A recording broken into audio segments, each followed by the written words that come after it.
आज हम पढ़ते हैं आवेशों के निकाय की स्थितिज ऊर्जा।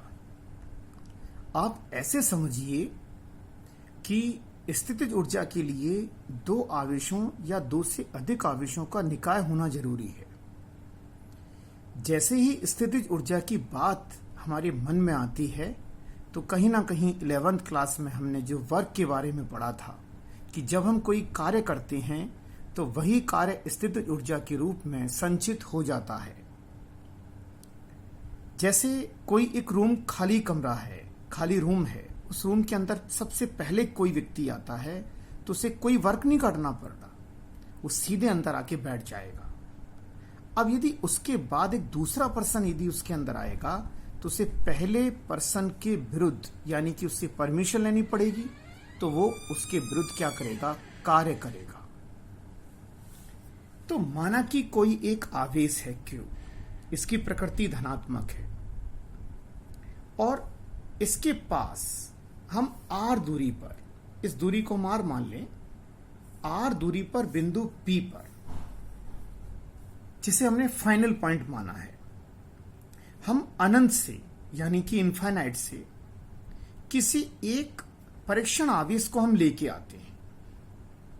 तो सामान्य सी बात है कि परीक्षण आवेश धनात्मक होता है और एक पॉजिटिव चार्ज को आप पॉजिटिव चार्ज के पास लेके आ रहे हैं, तो जो कूलाम बल होगा, कूलाम बल की प्रकृति प्रतिकर्षण की होगी, यानी कि ये Q0 इस Q के पास आना नहीं चाहता है, इससे दूर भागना चाहता है, लेकिन आप एक एक्सटर्नल एजेंसी यानी कि बाह्य बल से आप आवेश को इसके पास जबरदस्ती लेके आ रहे हो, तो हमें क्या करना पड़ेगा, कार्य करना पड़ेगा और वही कार्य स्थितिज ऊर्जा के रूप में संचित होगा।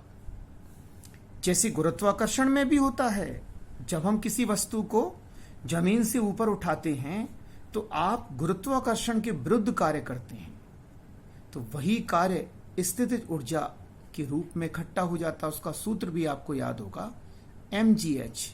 जब h का वैल्यू यदि कम है पृथ्वी से, अगर हम किसी वस्तु को ऊपर उठाते हैं तो गुरुत्वीय स्थितिज ऊर्जा होती है आपकी mgh। तो यहां जो डेल्टा U है ये स्थितिज ऊर्जा हो गई, यानी कि उसके अंदर जो परिवर्तन है उसको शो कर रहा है। तो U final minus U initial किसके बराबर होगा, ये जो अपना वर्क है, हमने नेगेटिव क्यों लिया है, क्योंकि हम कूलाम बल को ले रहे हैं, और अगर हम वर्क को पॉजिटिव लेंगे तो हम एक्सटर्नल फोर्स के अगेंस्ट यानी कि फोर्स के अकॉर्डिंग ले रहे हैं। तो UI मीन्स दैट यानी कि UI इनिशियल पोजीशन पर स्थितिज ऊर्जा की वैल्यू 0 होती है, कहां पर, अनंत पर, और UF को अगर हम U मान लें तो ये U माइनस 0 हो जाएगा, यानी कि U इज इक्वल टू ये होगा माइनस WE इनफाइनाइट, यानी कि हम कहां से लेके आ रहे हैं, इनफाइनाइट से लेके आ रहे हैं। कहां तक लेके आ रहे हैं आप इसको, हमने इसको कूलाम फोर्स की वजह से E लिख लिया है, नहीं तो आप इसको P भी लिख सकते हैं। हम यहां इस बिंदु तक लेके आ रहे हैं तो इसको नेगेटिव लेंगे हम, और अगर आप एक्सटर्नल फोर्स यानी कि जो बाह्य बल के अकॉर्डिंग अगर आप बात करें तो आप इसको धनात्मक लोगे। तो सामान्य सी बात है कि जब हम दो या दो से अधिक आवेशों को अनंत से एक दूसरे के पास लेके आते हैं और एक निकाय की हम रचना करते हैं, एक निकाय का निर्माण करते हैं, तो निकाय में स्थितिज ऊर्जा यानी कि जो आवेशों का निकाय बनाने में हमें जो कार्य करना पड़ रहा है वही कार्य संचित हो जाता है, किसके रूप में, स्थितिज ऊर्जा के रूप में। अब हम पढ़ते हैं दो आवेशों के निकाय की विद्युत स्थितिज ऊर्जा। माना कि दो आवेश हैं Q1 और Q2। Q1 आवेश से R दूरी पर आवेश Q2 है, तो Q1 आवेश के कारण R दूरी पर बिंदु B पर अगर हम विद्युत विभव की बात करें तो वो होगा, बिंदु आवेश के कारण विद्युत विभव होता है KQ अपॉन R। आवेश Q1 है तो KQ1 अपॉन R, K यहां पर नियतांक है, 1/4 पाई एप्सिलॉन नॉट इसका मान है। इस स्थान पर हम ये कह सकते हैं कि जो आवेश Q2 है, अब हम Q2 को लेके आएंगे अनंत से, तो Q2 आवेश को हम Q1 का जो विद्युत विभव है V1 वहां या उस क्षेत्र में हम लेके आ रहे हैं, इस स्थान पर हम लेके आ रहे हैं।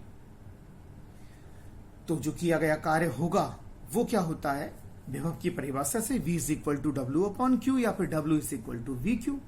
V कौन सा, V1, और किसको लेके आ रहे हो, Q2 को। तो W का वैल्यू हो जाएगा V1 Q2। V1 का वैल्यू हमने पुट कर दिया KQ1 अपॉन R और Q2 का वैल्यू Q2। तो U का वैल्यू हो गया आपका KQ1 Q2 अपॉन R।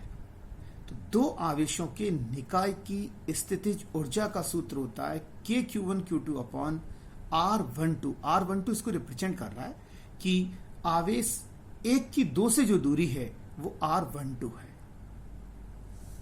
हम ऐसे भी समझ सकते हैं कि जब हम पहले आवेश को लेके आए तो हमने कितना कार्य किया, हम मुक्त लेके आए थे, ना कोई विद्युत क्षेत्र की बात कर रहे हैं, ना अपन किसी और अन्य आवेश की बात कर रहे हैं, तो फिर कार्य कितना होगा, 0। जब हम दूसरे आवेश को लेके आए तो कितना कार्य किया हमने, पहले के विद्युत विभव V1 में लेके आए हम किसको, Q2 को। तो कार्य क्या था आपका, V1 Q2। V1 का वैल्यू पुट किया तो KQ1 Q2 अपॉन R12 हो गया। अब जो स्थितिज ऊर्जा होती है वो किए गए कुल कार्य के बराबर होती है। तो W बराबर W1 प्लस W2। W1 का वैल्यू पुट किया तो 0, W2 का वैल्यू पुट किया तो KQ1 Q2 अपॉन R12। तो हम इसे U is equal to W भी कह सकते हैं। अब कुछ कंसेप्ट की बात करें, यदि दोनों आवेश धनात्मक हैं या दोनों आवेश ऋणात्मक हैं या दोनों की प्रकृति समान है तो प्रतिकर्षण बल होगा। प्रतिकर्षण बल होगा तो U का मान धनात्मक होगा, क्योंकि हमें उसके विरुद्ध कार्य करना पड़ेगा। आप जितना कार्य करेंगे उतनी ज्यादा स्थितिज ऊर्जा इसमें क्या होगी, संचित होगी, किसमें, निकाय को बनाने में। और अगर एक आवेश पॉजिटिव है और दूसरा आवेश अगर नेगेटिव है तो क्या होगा, आकर्षण बल लगेगा। यानी कि वो एक आवेश दूसरे आवेश के पास आना चाहता है लेकिन आप उसको अपने तरीके से लेके आना चाहते हैं, तो आपको आकर्षण बल के विरुद्ध कार्य करना पड़ेगा। तो U का मान कैसा होगा, ऋणात्मक होगा। न्यूमेरिकल्स में अगर हम U का मान निकालते हैं तो आवेशों का जो चिन्ह आपको दे रखा है आप सीधे उसी को पुट करेंगे। जैसे दो आवेश आपको दे रखे हैं, Q1 है Q2 है, Q1 पॉजिटिव है Q2 नेगेटिव है, तो हम लिखेंगे K, इसका वैल्यू पॉजिटिव लिखेंगे, इसका वैल्यू नेगेटिव लिखेंगे। हम ये हमें आना चाहिए कि 3 पॉइंट है, दोनों आवेश समान प्रकृति के हैं तो U का मान धनात्मक होगा। यदि दोनों आवेश विपरीत प्रकृति के हैं, एक पॉजिटिव एक नेगेटिव, तो U का मान ऋणात्मक होगा। और U निकालते समय हमें चिन्ह का ध्यान रखना चाहिए, उसी में रखना चाहिए। अब हम पढ़ते हैं 3 आवेशों के निकाय के लिए स्थितिज ऊर्जा। 3 आवेशों की अगर हम बात करें तो पहला आवेश आपके पास Q1 को लाने में आपने कितना कार्य किया, W10। आप अब इस Q1 के पास में एक अन्य आवेश Q2 को लेके आते हैं, कहां से, अनंत से। तो आप कितना कार्य करेंगे, किसको लेके आते हैं, Q2 को। Q1 के कारण R दूरी पर, R12 दूरी पर विद्युत विभव का मान कितना है, V1। तो ये क्या हो जाएगा, Q2, और V1 का वैल्यू क्या होगा, KQ1 अपॉन R12। तो W2 का वैल्यू क्या हो गया आपका, KQ1 Q2 अपॉन R12। ठीक है। अब एक तीसरा आवेश और ले लीजिए आप, ये तीसरा आवेश हो गया आपका, Q3 को लेके आ रहे हैं हम। जब हम Q3 को लेके आ रहे हैं तो वहां इस बिंदु पर ये दूरी आपकी 1,3 हो गई, R13, और ये वाली दूरी हो गई आपकी R23। 3 आवेशों का निकाय है ये। तो जो W3 का वैल्यू होगा, हम किसको लेके आ रहे हैं, Q3 को लेके आ रहे हैं। किस में लेके आ रहे हैं, V1 प्लस V2, यानी कि दोनों का जो विद्युत विभव है, किसको ला रहे हैं, Q3 को ला रहे हैं। V1 का वैल्यू क्या होगा, KQ1 अपॉन R13, और ये वैल्यू क्या होगा, KQ2 अपॉन R23। तो ये वैल्यू क्या हो जाएगा, KQ1 Q3 upon R13 plus KQ2 Q3 upon R23। अब जो टोटल वर्क होगा, टोटल वर्क कितना होगा, टोटल वर्क होगा W is equal to W1 plus W2 plus W3। W1 का वैल्यू 0, W2 का value KQ1 Q2 upon R12, और W3 का वैल्यू ये हो जाएगा KQ1 Q3 अपॉन R13 और KQ2 Q3 अपॉन R23। तो यही कार्य स्थितिज ऊर्जा के बराबर होगा। के कॉमन ले लेंगे, ये हो जाएगा आपका Q1 Q2 upon R12 plus Q2 Q3 upon R23 plus Q1 Q3 upon R13।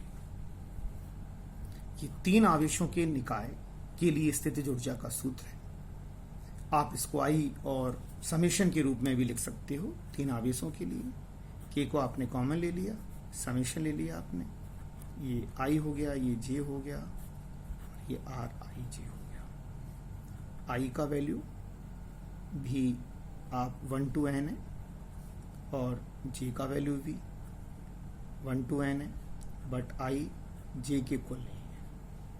For example I का वैल्यू आपने 1 लिया और जे का वैल्यू आपने 2 ले लिया, 1 2 के इक्वल तो है नहीं, तो समेशन से हम के का वैल्यू, यू का वैल्यू हम कैलकुलेट कर सकते हैं। तो समेशन का वैल्यू कितना आया आपका, समेशन से आप कैलकुलेट कर सकते हो U is equal to K summation I is equal to 1 और जे इज इक्वल टू 1, यानी कि आई और जे का जो वैल्यू है वो इक्वल नहीं होना चाहिए, होगा तो 1 to n, तो Q I Q J upon R I J. अब नेक्स्ट टॉपिक में हम एन आवेशों के निकाय के कारण स्थितिज ऊर्जा पढ़ेंगे। दो आवेशों के निकाय के कारण स्थितिज ऊर्जा आपकी हो गई के Q1 Q2 अपॉन R12 और तीन आवेशों के निकाय के कारण स्थितिज ऊर्जा हो गई आपकी K Q1 Q2 upon R12 plus Q2 Q3 upon R23 plus K plus Q1 Q3 upon R13। आपस में दूरी है ये, और अगर समेशन के रूप में लें तो अपन के summation I and J is equal to 1 to n Q I Q J upon R I J, I not equal to J.